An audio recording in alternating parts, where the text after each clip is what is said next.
2027 के लिए test start हो गई है। तो दृष्टि का हम टेस्ट नंबर 4 का पार्ट 1 कर चुके थे। अब हम आगे जिसमें जियोग्राफी के 65 क्वेश्चन, मैपिंग के 5 क्वेश्चन, करंट अफेयर के 30 क्वेश्चन शामिल हैं।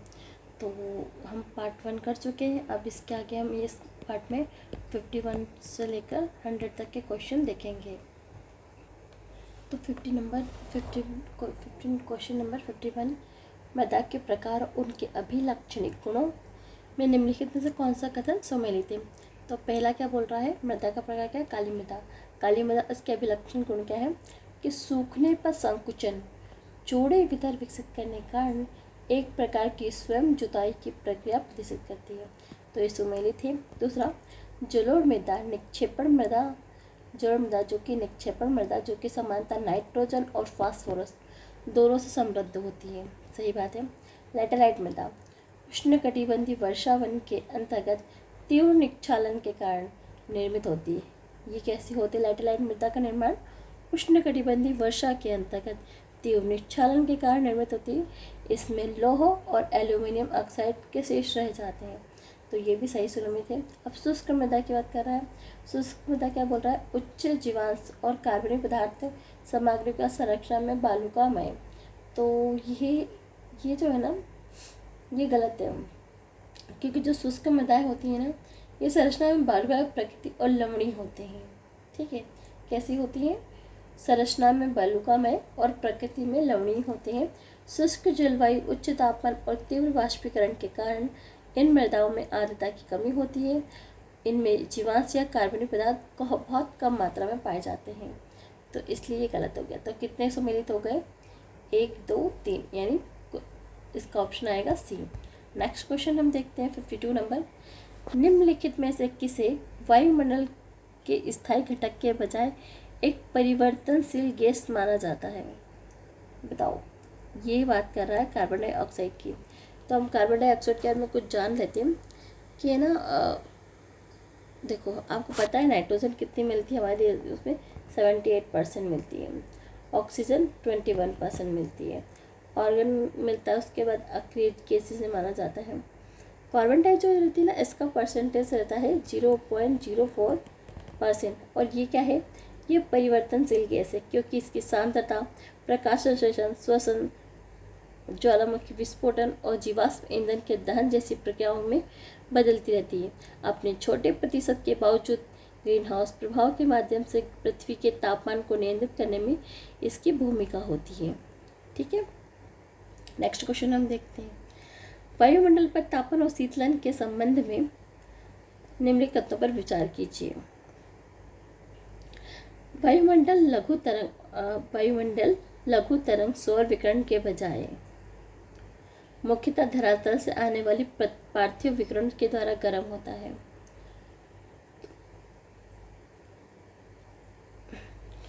तो पहला कथन सही है कि वायुमंडल किसके द्वारा गर्म होता है, इसी के द्वारा गर्म होता है। तो इसलिए पहला कथन सही। दूसरा बोल रहा है संघनन के दौरान उत्सर्जित गुप्त ऊष्मा वायुमंडलीय तापन प्रक्रियाओं में प्रमुख योगदान देती है।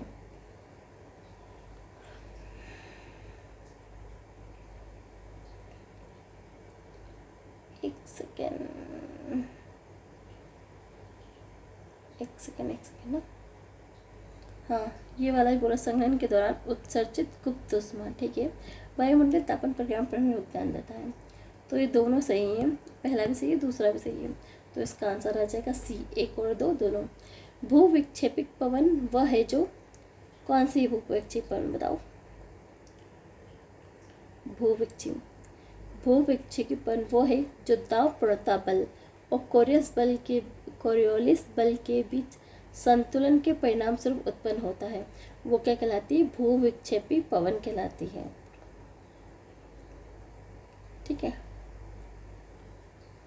नेक्स्ट क्वेश्चन है 55 नंबर। टॉर्नेडो और तड़ित झंझरा के संदर्भ निम्नलिखित कथनों पर विचार कीजिए। तो कथन पहला क्या बोल रहा है कि टॉर्नेडो तीव्रता से घूर्णन करते हुए वायु के स्तंभ होते हैं जो अत्यधिक तीव्र तड़ित झंझरा से संबंधित होते हैं और प्रायः अधिक संवहन वाले क्षेत्रों में विकसित होते हैं। तो पहला कथन सही है। दूसरा बोल रहा है कि तड़ित झंझरा की विशेषताओं में कपासी मेघ, कपासी वर्षी मेघ, मूसलाधार वर्षा, गर्जन, तड़ित और वायु धाराओं की तीव्रता से आरोहण एवं अवरोहण शामिल है। कथन नंबर दूसरा भी सही है, तो इसका आंसर क्या हो जाएगा? सी, 1 और 2 दोनों। नेक्स्ट क्वेश्चन हम देखते हैं 56 नंबर। ये बोल रहा है वर्षण के प्रकारों के संदर्भ में निम्नलिखित कथनों पर विचार कीजिए। ठीक है, संवहनी वर्षा विषुवत क्षेत्रों में समान है। बिल्कुल सही बात है, संवहनी वर्षा विषुवत क्षेत्रों में ही होती है। फिर दूसरा बोल रहा है कि जब आर्द्र वायु पर्वत ढाल पर ऊपर उठने के बजाय बाध्य हो जाती है तब पर्वतीय वर्षा होती है। ये भी सही बात है कि जब पवन नीचे जाती है उसके बाद ऊपर उठेगी तो पर्वतों से जब टकराएगी तो फिर क्या होगी, क्योंकि वहीं फंस गई है इसलिए क्या होगा, पर्वतीय वर्षा। तो ये दोनों कथन सही है, इसलिए इसका आंसर क्या हो जाएगा? सी, ऑप्शन सी इसका आंसर करेक्ट होगा। नेक्स्ट क्वेश्चन है 57 नंबर। निम्नलिखित में से कौन सा पृथ्वी के उद्भव में विभेदन की प्रक्रिया का सर्वोत्तम वर्णन करता है? पृथ्वी के विभेदन के बारे में बताना है। तो ये बोल रहा है, देखो क्या है विभेदन, जो अलग होने की प्रक्रिया होती है ना उसी को ही बोला जाता है। तो यहाँ पे देखो पृथक्करण से कुछ अलग होने की बात की जाए तो घनत्व के आधार पर पदार्थों का पृथक्करण, जिसमें क्रोड, मेंटल, क्रस्ट का निर्माण होता है, वही क्या कहलाती है? विभेदन की प्रक्रिया। नेक्स्ट क्वेश्चन, वर्तमान, इसका आंसर क्या हो जाएगा? बी। ठीक है, वर्तमान वैज्ञानिक बोध के अनुसार पृथ्वी के प्रारंभिक वायुमंडल मुख्यतः बना था। बताओ पहला वाला वायुमंडल किससे बना हुआ था? देखो पहला वाला जो था ना, जब पृथ्वी बना था तो उसमें कार्बन डाइऑक्साइड था, प्लस जलवाष्प था, प्लस मीथेन और प्लस अमोनिया, इन सब चीज़ों से बना हुआ था। क्या बना था? पृथ्वी का प्रारंभिक वायुमंडल। अब 59 नंबर क्वेश्चन, इसमें हमें सुमेलित करना है। एक सेकेंड, गलत हो क्या? ये गलत है, नहीं ये नहीं आएगा इसका आएगा प्रारंभिक वायुमंडल का हाइड्रोजन और हीलियम। सॉरी, देखो तो पहला जो बना था ना प्रारंभिक वायुमंडल, वो हाइड्रोजन और हीलियम से बना हुआ था। 59 नंबर क्वेश्चन, सम्मिलित करना है। स्थलाकृति हमें बताना है कि कौन सी स्थलाकृति किससे बनी है। अब बताना इसमें से कितने युग्म में सही हैं। ठीक है, तो 59 नंबर है, इसका है कि बेथोलिथ क्या है? ज्वालखंडीय पदार्थ से बना लघु खड़ी वाला ज्वालामुखी शंकु। ये गलत है, क्योंकि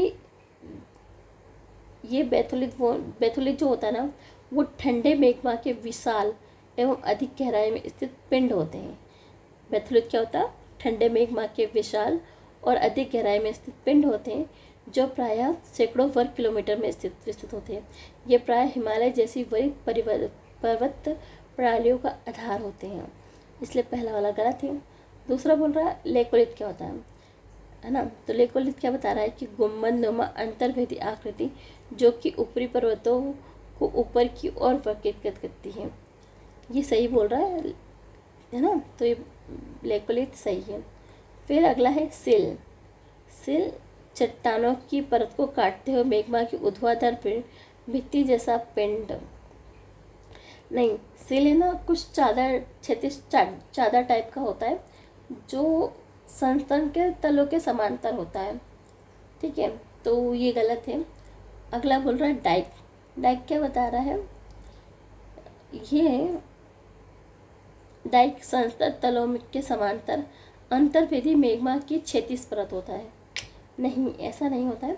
डाइक जो होता है ना, वो ऊर्ध्वाधर या तीव्र ढाल वाली भित्ति जैसी आकृति होती है, जो संस्तर तलों को काटती है और प्राय बाद में ज्वालामुखी विस्फोटों के लिए मार्ग प्रदान करती है, इसलिए इसका ये भी गलत हो गया। तो इसका कोई केवल एक ही कथन सही होगा।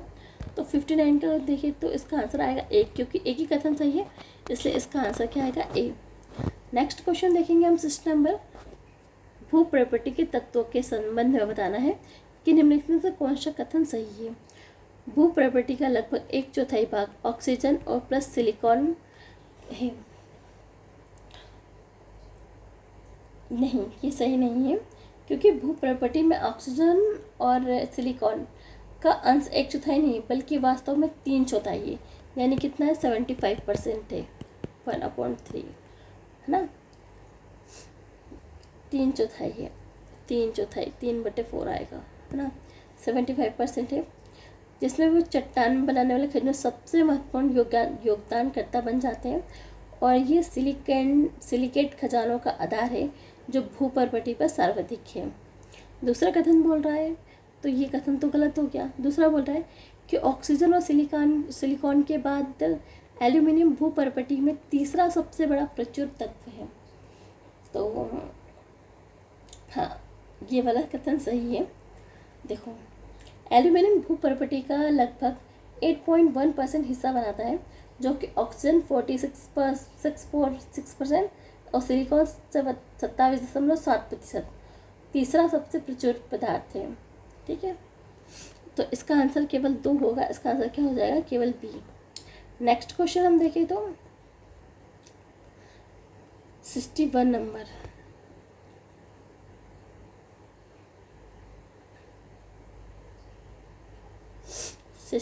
क्वेश्चन क्या बोल रहा है, निम्नलिखित में कौन सा पृथ्वी के भीतर संचालित अंतर्जात प्रक्रियाओं के लिए ऊर्जा का मुख्य स्रोत है।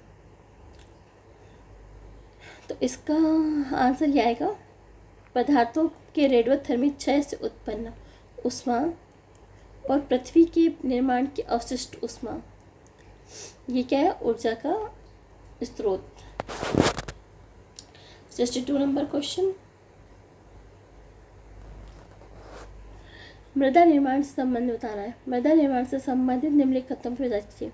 मृदा का विकास अक्षय सेल पदार्थ और पौधों जंतुओं से प्राप्त कार्बनिक पदार्थ और दोनों पर निर्भर होता है। तो ये कथन बिल्कुल सत्य है। दूसरा क्वेश्चन क्या, दूसरा स्टेटमेंट क्या बोल रहा है कि उष्णकटिबंधीय क्षेत्रों में उच्च तापमान, ठीक है, और प्रचुर वर्षा के कारण मृदा अपेक्षाकृत तीव्र होता है, मृदा निर्माण अपेक्षाकृत, ये भी सही है।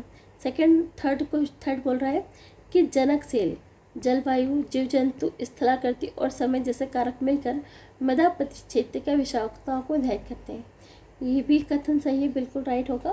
तो इसका आंसर हमारा हो जाएगा 1, 2, 3 तीनों सही है, तो इसका आंसर होगा डी। नेक्स्ट क्वेश्चन क्या बोल रहा है, 63, गॉर्ज और कैनियन के संदर्भ में निम्नलिखित कथनों पर विचार कीजिए।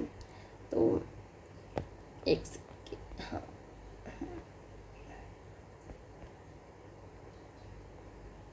बताना है कौन सा कथन सही है। गार्ज चौड़ी उथली घाटियाँ होती हैं जिनका निर्माण मुख्यतः नदी के मध्य प्रवाह में पार्श्व अपरदन के द्वारा होता है। नहीं, पार्श्व अपरदन नहीं, तीव्र अपरदन होता है, तीव्र ऊर्ध्वाधर अपरदन। तो ये कथन गलत हो गया। उसके बाद बोल रहा है नेक्स्ट कि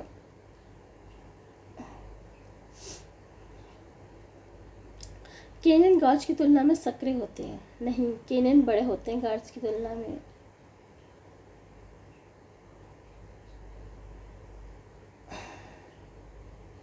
और ये मुख्यतः अपरदन की, नहीं, गलत है ये।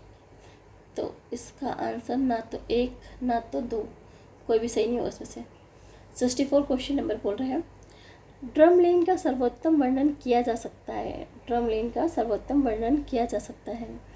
तो ड्रमलाइन वो होते जो बर्फ़ से बने होते हैं ना, तो हिमनद टील से बनी लंबी पहाड़ियाँ जो कि हिम चादरों के संचलन से निर्मित होती हैं, उन्हें क्या कहा जाता है, ड्रमलाइन कहा जाता है। नेक्स्ट क्वेश्चन हम देखेंगे। तो ग्रीन हाउस गैसों पृथ्वी को गर्म करती हैं क्योंकि वे किस प्रकार विकिरण को अवशोषित करती हैं और पुनः विकिरण करती हैं। तो 65 का आंसर आएगा बी, परावर्तित दीर्घ तरंग पार्थिव विकिरण को। नेक्स्ट क्वेश्चन है 66। अब हमें इसको सुमेलित करना है कि कौन सा किस यहाँ पे मिल रहा है। तो काराकोरम, भारत, पाकिस्तान और चीन, बिल्कुल सही है। दूसरा, हिंदू कुछ तो है, पाकिस्तान और अफगानिस्तान है, बिल्कुल सही है। तिएसान,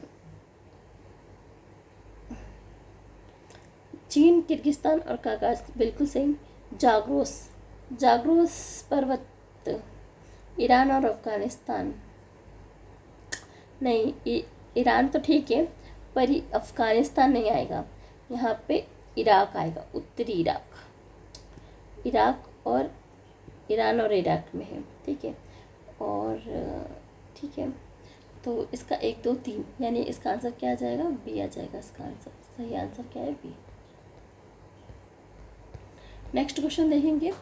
अब इसमें नदी दे रखी है और वो देश जहाँ से वे प्रभावित होती हैं, ठीक है। तो आम्बूर नदी, आम्बूर नदी जो रूस और चीन में प्रभावित होती हैं, तो सही है। देखो, आम्बूर नदी रूस और चीन के बीच एक सीमा में महत्वपूर्ण भाग है। इसके बाद ये ओखोटक सागर में गिरती है, इसलिए ये इस कथन क्या है, सही है। फिर दूसरा बोल रहा है मेकोंग रिवर, मेकोंग चीन, म्यांमार, लाओस, थाईलैंड, कंबोडिया और वियतनाम। तो ये जो मेकोंग नदी है ना, ये तिब्बत के पठार से निकलती है और उसके बाद ये दक्षिण सागर में प्रवेश करने से पहले चीन से, म्यांमार से, लाओस, थाईलैंड, कंबोडिया, वियतनाम से होकर गुजरती है। नेक्स्ट रिवर की बात अगर हम करें तो शाल्वी नदी के बारे में बोल रहे हैं कि शाल्वी नदी चीन, लाओस और थाईलैंड से होकर बहती है। तो जो शाल्वी नदी है ये भी तिब्बत के पठार से निकलती है और ये चीन और म्यांमार में बहती है, चीन और म्यांमार में। और छोटा सा भाग है ना म्यांमार और थाईलैंड में बनाता है, यानी लाओस में नहीं जाती ये। लाओस गलत है, बाकी थाईलैंड सही है, चीन सही है, म्यांमार सही है। तो लेकिन है तो गलत ना, क्योंकि लाओस दे रखा है। फिर अगला बोल रहा है कि चौथा इरावदी, इरावदी म्यांमार, बिल्कुल सही है। तो 1 2 4 इसका आंसर, तो केवल कितने सम्मिलित होंगे, 3, केवल 3 सम्मिलित हैं। अगला है 68 नंबर। इसमें जल डमरू मध्य दे रखे हैं और उनके संयोजित जल क्षेत्रों को मिलाना है। पहला क्या बोल रहा है, हॉर्मुज जल स्टेट, जो हॉर्मुज जल स्टेट है ये फारस की खाड़ी और ओमान की खाड़ी का संयोजित जल क्षेत्र है, ये बिल्कुल सही बात है। ईरान और ओमान के मुस्लिम प्रायद्वीप के बीच स्थित है हॉर्मुज जल डमरू, ये सही है। नेक्स्ट दूसरा बोल रहा है बाब अल मंडेव, ये बाब अल मंडेव ना अरब द्वीप की अफ्रीका के हॉर्न को अलग करता है और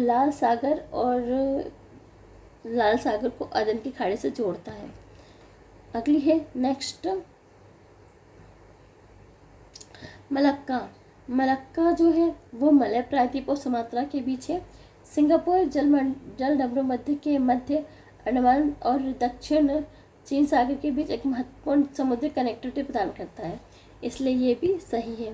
बेरिंग जल नहीं, ये अलास्का के बीच है। देखो, ये जो बेरिंग जल डमरू मध्य है ना, ये रूस को अलास्का से अलग करता है, बेरिंग को चुक्ची सागर से जोड़ता है, ओखोट है ना, इसलिए गलत हो गया। तो इसका आंसर केवल क्या, केवल 3 सम्मिलित थे, आंसर सी आएगा। नेक्स्ट है 69 नंबर। एशिया की प्रमुख भू आकृतिक विशेषताओं के सामने निम्नलिखित कथनों पर विचार कीजिए, बताना इनमें से कितने कथन सही हैं। कहाँ क्या, देखो, तारिम बेसिन उत्तर में तिएनशान, दक्षिण में कुन्नलसरी और पश्चिम में पामीर क्षेत्र से घिरा हुआ है। तो ये कथन बिल्कुल सत्य है कि तारिम बेसिन उत्तर में तिएनशान, दक्षिण में कुन्नल पर्वत और पश्चिम में पामीर क्षेत्र से घिरा हुआ है। अगला क्वेश्चन, अगला स्टेटमेंट बोल रहा है कि तकला मकान मरुस्थल पश्चिमी चीन सागर में तारिम बेसिन के एक बृहद भाग को समाहित करता है, ये भी सही है। फिर गोबी मरुस्थल पूरी तरह से मंगोलिया के भीतर स्थित है और इसका विस्तार चीन में नहीं है, नहीं ये बात गलत है, क्योंकि जो मंगोलिया का विस्तार है ना, ये सीमित नहीं है और ये दक्षिण मंगोलिया के साथ साथ चीन के उत्तरी और उत्तरी पश्चिम भाग में भी स्थित है, इसलिए कथन गलत हो जाता है। तिब्बती पठार अपने दक्षिण किनारे पर हिमालय से घिरा हुआ है, तो ये सही है कि तिब्बत पर्वत, जिसे अक्सर विश्व का सबसे ऊंचा और सबसे बड़ा पठार कहा जाता है, ये अब दक्षिणी किनारे पर हिमालय पर्वत श्रेणी से घिरा हुआ है। कई प्रमुख एशियाई नदियाँ एवं पठार ये इसके निकट से निकलती हैं, इसलिए कथन भी सही हो गया। तो इसका आंसर क्या होगा? 1 2 3 3। इसका आंसर क्या आएगा?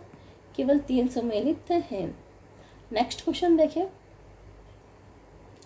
तो हमें द्वीप दे रखे हैं और हमें मिलाना है इन लोग को। तो पहला बोल रहा है द्वीप कौन सा? सखालिन द्वीप। ये ओखोटक सागर और पूर्वी चीन सागर के बीच स्थित है। तो ये जो है ना पूर्वी चीन सागर के बीच में, ओखोटक सागर तो सही है, पर इसके ओखोटक सागर के साथ ये पश्चिम जापान सागर, पश्चिम जापान सागर के बीच स्थित, फिर इसलिए गलत हो गया। हेनॉन द्वीप, हेनॉन द्वीप ये दक्षिण चीन सागर में चीन के दक्षिण तट पर अवस्थित है, ये बिल्कुल सत्य है। अगला है फिर कमचटरा प्रायद्वीप। कमचटका प्रायद्वीप जो बेरिंग सागर और ओखोटक सागर के बीच स्थित है, बिल्कुल सही है। कोरियाई प्रायद्वीप ये पीला सागर को पूर्वी चीन सागर से अलग करता है। नहीं, जो कोरियाई प्रायद्वीप है ये पीला सागर और पूर्व में जापान में स्थित है। ये पीला सागर पूर्वी चीन से अलग नहीं करता, इसलिए ये कथन गलत हो गया। इसलिए इसका आंसर क्या होगा? बी, यानी केवल 2 सही हैं। अब 71 नंबर क्वेश्चन है।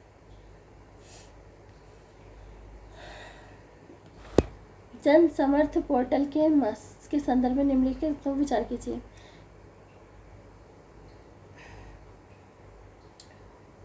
सेवेंटी वन नंबर, एक सेकेंड।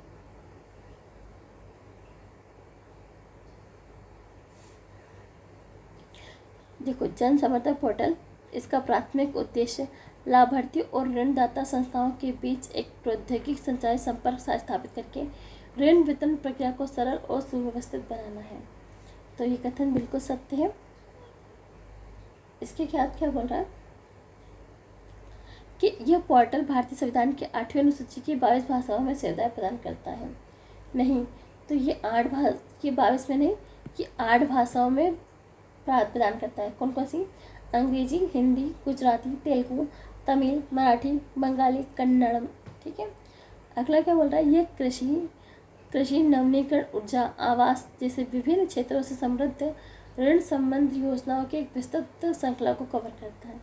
ये बात बिल्कुल सही है। तो इसका आंसर 1 और 3 होगा, यानी आंसर क्या होगा? बी। नेक्स्ट क्वेश्चन हम देखें तो हाल में चर्चा में रहा hostile activity watch kernel system के संबंध में निम्नलिखित कथनों पर विचार कीजिए। तो 72, ठीक है। तो केरल न्यायिक ई कोर्ट इंटरफेस के माध्यम से हॉक प्रणाली को न्यायपालिका के साथ एकीकृत करने वाला भारत का पहला राज्य बन गया है। ये स्टेटमेंट बिल्कुल सही हुआ। दूसरा, हॉक प्रणाली एक क्लाउड आधारित प्लेटफॉर्म है। क्या है? क्लाउड आधारित प्लेटफॉर्म है जो कि वन्य जीव अपराध के मामले में अपराधी और वन्य जीवों की मृत्यु दर के एकीकृत डेटाबेस का रखरखाव करता है। ये स्टेटमेंट भी बिल्कुल सत्य है। तो इसका आंसर क्या हो जाएगा? 1 और 2 दोनों। फिर अगला है लैंगिक अपराधों से बालकों का संरक्षण पोस्को अधिनियम 2012 के बारे में निम्नलिखित कथनों पर विचार कीजिए।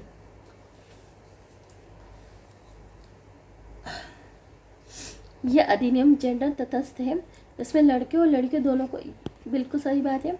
धारा 19 और 22 उन व्यक्तियों के बाल शोषण की सूचना देने को अनिवार्य बनाता है जिन्हें इनकी पूरी जानकारी या उन पर संदेह हो। ये स्टेटमेंट भी बिल्कुल सही, इसलिए इसका आंसर क्या हो जाएगा?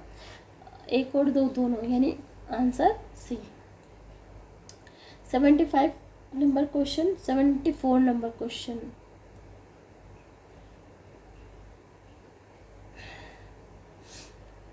निम्नलिखित पर विचार कीजिए। न्यायालय पितृवत विवादों में डीएनए परीक्षण के निर्देश को तभी दे सकता है जब प्रबल आवश्यकता हो और परिस्थितियाँ उसका समर्थन करें। ये कथन बिल्कुल सत्य है। निजता के अधिकार को संविधान के अनुच्छेद 21 के तहत एक मूल अधिकार के रूप में मान्यता दी है। ये स्टेटमेंट भी बिल्कुल सत्य है, दोनों स्टेटमेंट सही है, इसलिए इसका आंसर क्या होगा? सी। 75 नंबर क्वेश्चन, सर्वोच्च न्यायालय ने ये अभिनिर्धारित किया है कि जब किसी व्यक्ति के खिलाफ आपराधिक कार्रवाई लंबित हो तो विदेश यात्रा करने के अधिकार को प्रतिबंधित किया जा सकता है। ये कथन बिल्कुल सत्य है कि इस प्रतिबंधित किया जा सकता है जब उसके ऊपर कोई कार्रवाई हो। दूसरा, विदेश में यात्रा करने के अधिकार को संविधान अनुच्छेद के 21 के तहत एक अप्रतिबंधित अधिकार के रूप में स्पष्ट रूप से गारंटी दी गई है। नहीं, ऐसा नहीं है, तो इसलिए ये स्टेटमेंट गलत हो जाता है, इसलिए इसका आंसर क्या होगा? केवल एक सही है। 76, अप्रवास और विदेशी विषयक विनियम नियम 2025 के तहत निम्नलिखित कथनों पर विचार कीजिए। विदेशी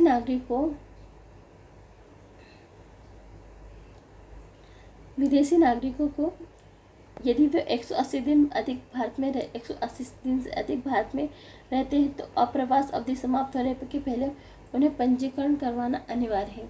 ये कथन बिल्कुल सही है कि अगर 180 दिन रहता है तो उसे पंजीकरण करवाना अनिवार्य होगा। फिर स्टेटमेंट 2 कह रहा है, यदि भारत में कोई बालक बाद में विदेशी नागरिकता प्राप्त करता है तो माता पिता को 30 दिनों के भीतर प्राधिकरण को सूचित करना आवश्यक है। ठीक, ये कथन भी सही है, इसलिए इसका आंसर क्या हो जाएगा? 1 और 2 दोनों। क्वेश्चन नंबर 7 होता है, भारत और म्यांमार के संदर्भ में निम्नलिखित कथनों पर बताना है, इनके संबंध के बारे में कि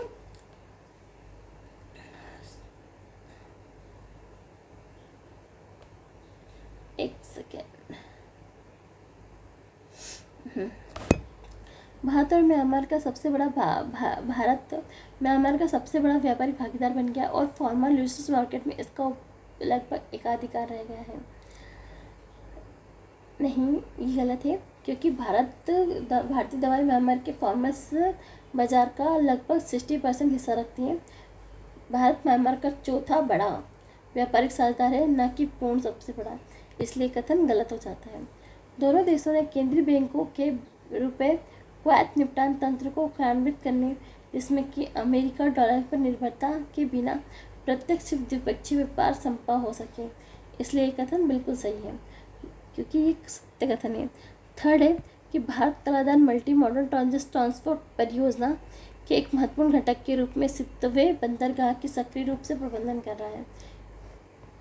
ये कथन करेक्ट है, इसलिए इसका आंसर क्या होगा? दूसरा और तीसरा। नेक्स्ट क्वेश्चन 78 नंबर, कि भारत और नेपाल के संदर्भ में उनके हाल में ही घटनाक्रम बताइए। भारत और नेपाल ने भारत में यूनिफाइड पेमेंट इंटरफेस (यूपीआई) और नेपाल के नेशनल पेमेंट इंटरफेस (एनपीआई) को लिंक करते हुए सीमा पार डिजिटल भुगतान कनेक्टिविटी को प्रचारित कर दिया है, ताकि वास्तविक समय में प्रेषण रेमिटेंस संभव हो सके। ये बिल्कुल ठीक कह रहा है, बिल्कुल सही स्टेटमेंट है। नेक्स्ट स्टेटमेंट हम देखेंगे तो, कि भारत ने नेपाल में अपने पुनर्निर्माण सहायता कार्यक्रम के तहत कई सुविधाओं एवं सांस्कृतिक विरासत बहाली परियोजना को नेपाल को सौंप दिया है। ये न्यूज़ में था, ये स्टेटमेंट भी सही है, इसलिए इसका आंसर क्या हो जाएगा? 1 और 2 दोनों। अब अगला नेक्स्ट क्वेश्चन देख रखा है कि अंतर्राष्ट्रीय श्रम सम्मेलन के बारे में, तो हमें 2 स्टेटमेंट दे रखी, 3 स्टेटमेंट, उसमें हमें बताना है कि कौन सा सही है। तो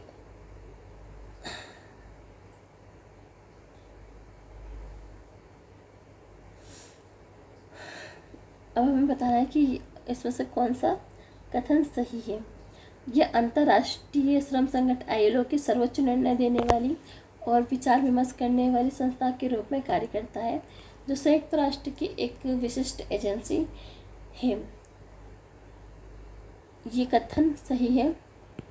नेक्स्ट कथन देखेंगे कि ILC की अनूठी त्रिपक्षीय संरचना के अंतर्गत नियोक्ता और सार्वजनिक प्रतिनिधियों को स्वतंत्र मताधिकार प्रदान करना है, जो अपने संबंधित सरकारी प्रतिनिधियों को अलग मतदान करने की अनुमति देता है।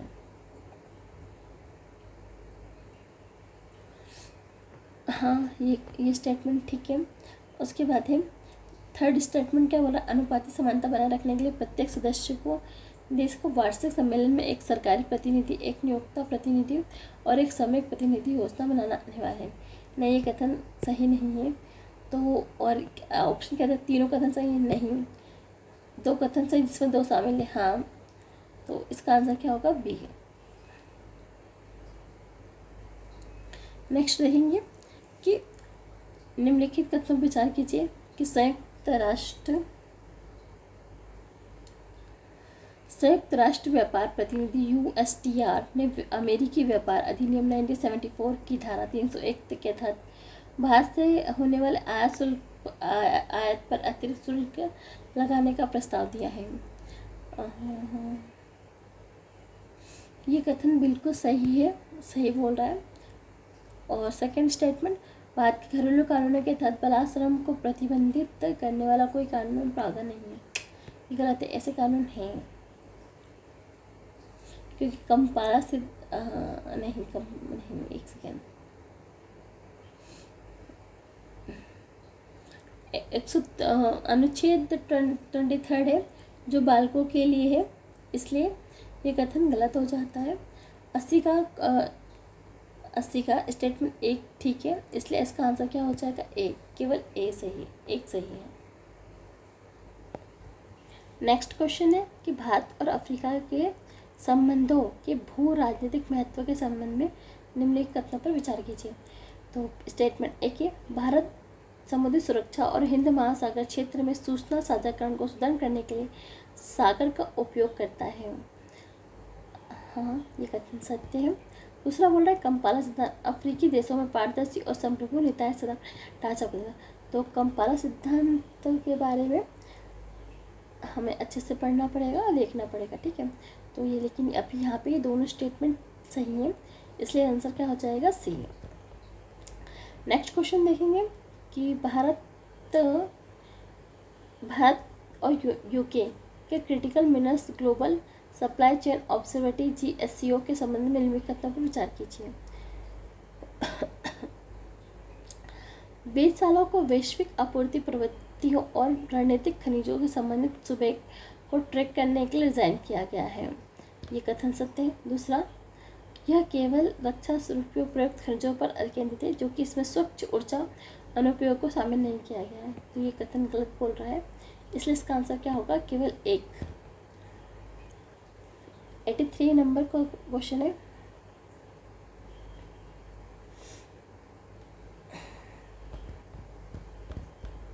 रिलेट तो नहीं करना है, कौन सा, 83 नंबर, UN 1267 व्यवस्था अल कायदा प्रतिबंध समिति के संदर्भ में निम्नलिखित कथनों पर विचार कीजिए।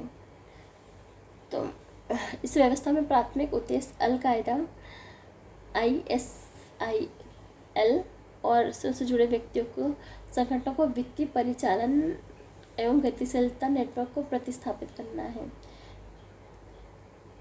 नहीं, ऐसा नहीं है, क्योंकि इसका उद्देश्य क्या है, सख्त जलवायु नियमों में उत्पादन स्थानांतरित करने से रोकना और यूरोपीय संघ में डिकार्बोनाइजेशन संबंधी उद्देश्यों का समर्थन करना है, इसलिए इसका ये कथन गलत हो जाता है। दूसरा क्या बोल रहा है कि ये व्यवस्था संयुक्त राष्ट्र द्वारा सदस्य देशों के घरेलू स्तर पर प्रत्यक्ष रूप से लागू की जाती है, इसके लिए स्थानीय कानूनी रूप से इसे अपनाने की आवश्यकता नहीं होती है। तो ये कथन सत्य है।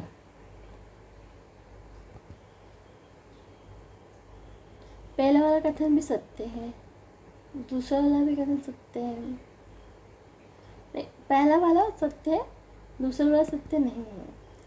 थर्ड वाला, इस व्यवस्था के अंतर्गत प्रतिबंधों को अनिवार्य रूप से संपत्ति में फ्रीज करना, यात्रा प्रतिबंध, हथियार प्रतिबंध शामिल है, इसलिए इसका आंसर क्या हो जाएगा, केवल ये भी सही है, इसलिए इसका आंसर क्या हो जाएगा, केवल बी, यानी 2 से सही है। नेक्स्ट क्वेश्चन देखेंगे, कार्बन सीमा समायोजन तंत्र CBAM के संदर्भ में बताना है। तो CBAM क्या है, तो ये जो है ना, ये संयुक्त राष्ट्र महासभा द्वारा 81वें संस्करण का विषय है restoring trust management transform a United Nation that delivers for all. तो CPM अफ्रीकी संघ द्वारा भारत सहयोग के लिए प्रस्तुत किया गया जलवायु आधारित व्यापार उपाय, ये बिल्कुल सत्य बात है। यह तंत्र स्टील, सीमेंट और उर्वरकों में जैसे लगाने के लिए लागू होगा? नहीं, ऐसा कुछ नहीं है। इसलिए इसका आंसर क्या है? केवल एक। 85 नंबर क्वेश्चन, निम्नलिखित में से कौन सा संयुक्त राष्ट्र के 81वें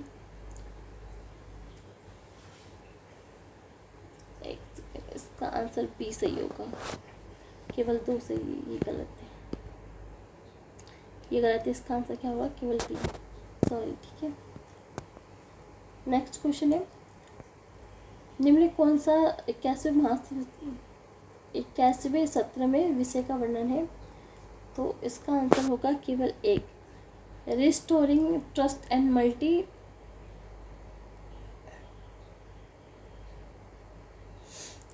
multilateral institute and strengthening global cooperation. 86 number है कि यूएन की संघर्ष संबंधी लैंगिक हिंसा की ब्लैक लिस्ट के संदर्भ में निम्नलिखित कथनों पर विचार कीजिए। ठीक है, यह संयुक्त राष्ट्र महासचिव की संघर्ष संबंधी लैंगिक हिंसा की वार्षिक रिपोर्ट का हिस्सा है, बिल्कुल सही है ये कथन। यह उन देश पक्षों के नाम शामिल करता है जिन पर संघर्ष के दौरान लैंगिक हिंसा के पैटर्न में शामिल होने और उससे जिम्मेदार होने का संदेह होता है। ये कथन भी बिल्कुल सत्य कह रहा है। इस सूची में शामिल किए गए स्वचालित रूप से संयुक्त राष्ट्र के प्रतिबंध लग सकते हैं? नहीं लग सकते, बल्कि इससे प्रतिष्ठा को नुकसान हो जाएगा अगर लगेंगे तो, इसलिए ये कथन गलत है। यह बार बार अपराध करने वाले पक्षों को संयुक्त राष्ट्र शांति रक्षा अभियानों में भागीदारी को प्रभावित कर सकता है। हाँ, ये कथन बिल्कुल सही है, तो इसका आंसर क्या हो जाएगा? बी, यानी 1, 2, 4। नेक्स्ट क्वेश्चन है, पद्मा बैराज योजना के संदर्भ में निम्नलिखित कथनों पर विचार कीजिए। यह परियोजना बांग्लादेशी हिस्से गंगा नदी पर विकसित की जा रही है।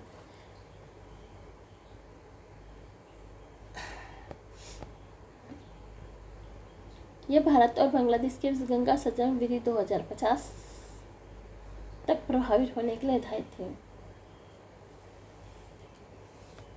नहीं, ये संधि है ना 2026 में समाप्त होने वाली है, ना कि 2025 में, इसलिए कथन गलत होगा। इसलिए इसका आंसर क्या हो जाएगा? केवल एक। 88 क्वेश्चन नंबर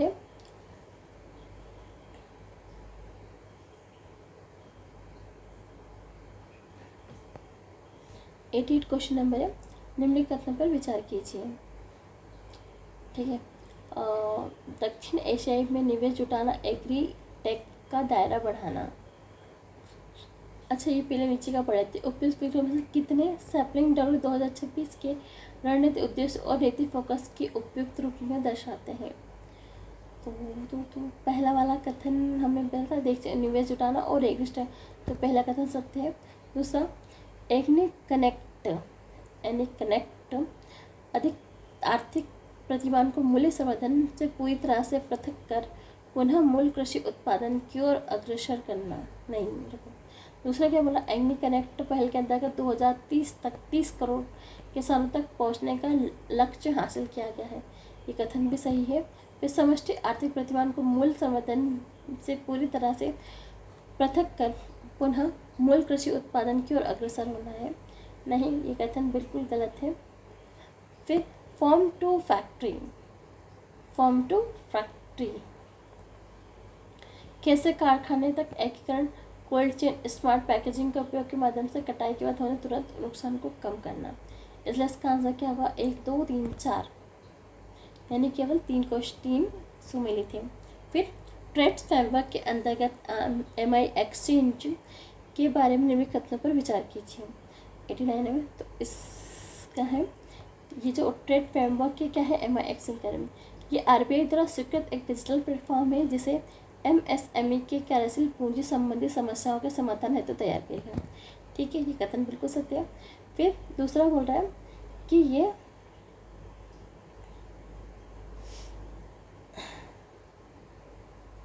ये बिना किसी गारंटी और गैर समाकी वित्तीय सहायता प्रदान करता है और ऋण अदायगी न होने की स्थिति में पूरा जोखिम वित्त पोषित वहन करता है। ये कथन भी बिल्कुल ठीक है। इस मंच का पर वित्त पोषक के रूप में केवल सरकारी बैंक ही सम्मिलित हो सकते हैं। नहीं, ये गलत है, क्योंकि इसमें है ना सरकारी, निजी और विदेशी दोनों प्रकार के बैंक फाइनेंसर के रूप में भाग ले सकते, इसलिए ये कथन गलत हो गया। इसलिए इसका आंसर क्या हो जाएगा? 1 और 2 सही, यानी ए। नेक्स्ट है ग्रेट निकोबार द्वीप अवसंरचना परियोजना के संदर्भ में निम्नलिखित कथनों पर विचार कीजिए। इसका पहला कथन क्या कह रहा है कि इस परियोजना में एक अंतर्राष्ट्रीय कनेक्टर, ट्रांसशिपमेंट प्रोट, हवाई अड्डा, विद्युत बुनियादी ढांचा और एक ग्रीन फील्ड टाउनशिप का निर्माण किया जा रहा है। ये कथन बिल्कुल ठीक है। दूसरा बोल रहा परियोजना के तहत पुनर्वास, पुनः व्यवस्थापन, R&R जनगणना का उद्देश्य उन परिवारों की पहचान करना है और तथा उनका दस्तावेजीकरण करना है जो कि ट्रक इंफ्रास्ट्रक्चर चरण में प्रभावित होने की संभावना है। ये कथन बिल्कुल सत्य है, इसलिए इसका आंसर क्या हो जाएगा? सी। 1 और 2 दोनों। फिर भारत, नेक्स्ट क्वेश्चन क्या है? 91 भारत की फ्लोटिंग सोलर PV क्षमता के संदर्भ में निम्नलिखित कथनों पर विचार कीजिए। संपूर्ण देश में 1946 वर्ग किलोमीटर के जल की सतह फ्लोटिंग सोलर के उपयुक्त है। ये कथन बिल्कुल ठीक है। भारत की सोलर फ्लोटिंग क्षमता की क्षमता 100 गीगावाट से अधिक है। ये कथन भी ठीक है। फिर solar floating ground mountain solar की तुलना में सस्ते होते हैं। नहीं, ऐसा नहीं होता है। चौथा नंबर क्या बोल रहा है कि फ्लोटिंग सोलर को एग्री फोटो वोल्टिक के साथ साथ बढ़ावा दिया जा रहा है। ये कथन भी बिल्कुल सत्य, इसलिए इसका आंसर क्या हो जाएगा? 1, 2, 4। नेक्स्ट है भव्य पोर्टल के संबंध में हमें बताना है, विचार करना है, कथन दिए गए हैं। तो ये भारत औद्योगिक विकास योजना के क्रियान्वयन के लिए एक डिजिटल इंटरफेस के रूप में कार्य करता है। तो ये कथन बिल्कुल सही है कि ये भारत में औद्योगिक विकास योजना के क्रियान्वयन के लिए एक डिजिटल इंटरफेस के रूप में कार्य करता है। नेक्स्ट क्या बोल रहा है कि यह विस्तृत परियोजना मार्ट रिपोर्ट DPR प्रस्तुत करने, मूल्यांकन करने और उसका वास्तविक समय पर निगरानी को सक्षम बनाता है। ये भी सही है कि क्या करता है? विस्तृत रिपोर्ट प्रस्तुत करने, मूल्यांकन करने और वास्तविक समय पर निगरानी को सक्षम बनाता है। थर्ड बात क्या बोल रहा है कि ये इसमें मुख्य रूप से औद्योगिक श्रमिकों को प्रत्यक्ष नगद हस्तांतरण पर डिजाइन किया गया है। तो ये नहीं, ऐसा नहीं, ये औद्योगिक पार्कों से संबंधित योजना क्रियान्वयन, परियोजना मूल्यांकन, निगरानी के लिए है, इसलिए कथन सही है। इसलिए इसका आंसर क्या हो जाए? 1 और 2 केवल। क्वेश्चन नंबर 93 नवाचार मंत्र कार्यक्रम के संदर्भ में निम्नलिखित के संदर्भ में प्राथमिकता वाले निम्नलिखित क्षेत्रों पर विचार कीजिए। तो इसका पहला क्या बोल रहा है कि इसमें एग्रीगेट, हेल्थ टेक, शिक्षा और कौशल विकास सम्मिलित, बिल्कुल सही बात है। दूसरा जलवायु सुधारने, ठीक, सही, करेक्ट कथन है। तीसरा ग्रामीण व्यापार और MSCP को संभालना, ये भी स्टेटमेंट बिल्कुल सही है, इसलिए इसका आंसर क्या हो जाएगा? 1, 2, 3 यानी डी नंबर क्वेश्चन। निम्नलिखित क्वेश्चन नंबर 94 निम्नलिखित जानकारी के आधार पर अवसंरचना परियोजना की पहचान कीजिए। कौन सी योजना की बात की जा रही है? ये श्रीनगर लेह पर अक्षित है, ठीक है। लद्दाख को सभी मौसमी कनेक्टिविटी प्रदान करने के लिए डिज़ाइन किया गया है। ये अत्यधिक ऊंचाई वाला एक हिमालय तटीय संबंध है। LOC और LIC के अग्रिम क्षेत्रों में सैनिक उपकरण और लॉजिस्ट गतिशीलता में सुधार करेगी। ये बात कर रहा है जॉर्जिला टनल की, इसलिए इसका आंसर क्या हो जाएगा? बी। मिशनरी स्नेह चोरी के संदर्भ में निम्नलिखित कथनों पर विचार कीजिए।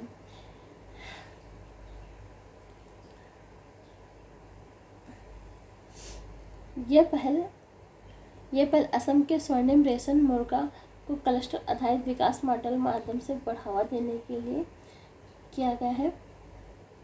हाँ, तो ये जो मिशन होसरी है ये असम के ही है, उसकी है, इसलिए कथन सही है।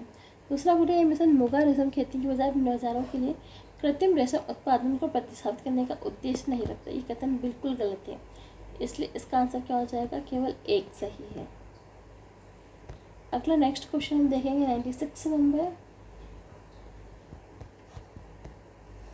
संशोधित औद्योगिक उत्पादन 2P श्रृंखला आधार वर्ष 2022-23 के संदर्भ में निम्नलिखित कथनों पर विचार कीजिए। तो इसका आंसर है, देखो क्या बोल रहा है कि सूचकांक में अब गैस आपूर्ति, जल आपूर्ति, अपशिष्ट प्रबंधन जैसी गतिविधियां शामिल है जो कि पिछले श्रृंखला में नहीं थी। ये कथन सही है। फिर दूसरा क्या बोल रहा है, 2P क्षेत्रीय सटीकता को सुनिश्चित करने वाणिज्य और उद्योग मंत्रालय द्वारा भारतीय रिजर्व बैंक के सहयोग से जारी किया जाता है।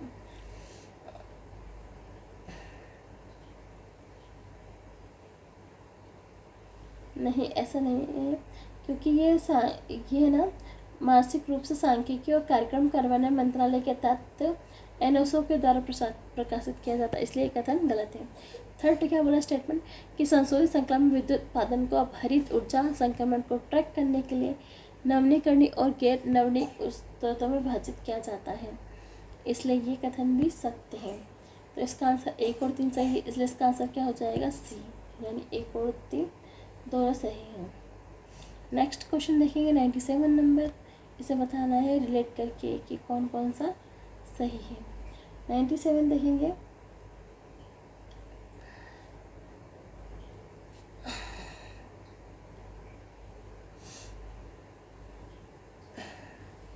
मार्च 2026 तक भारत की गैर जीवाश्म नीति आधारित स्थापित बिजली उत्पादन में 50% से अधिक हो गई है।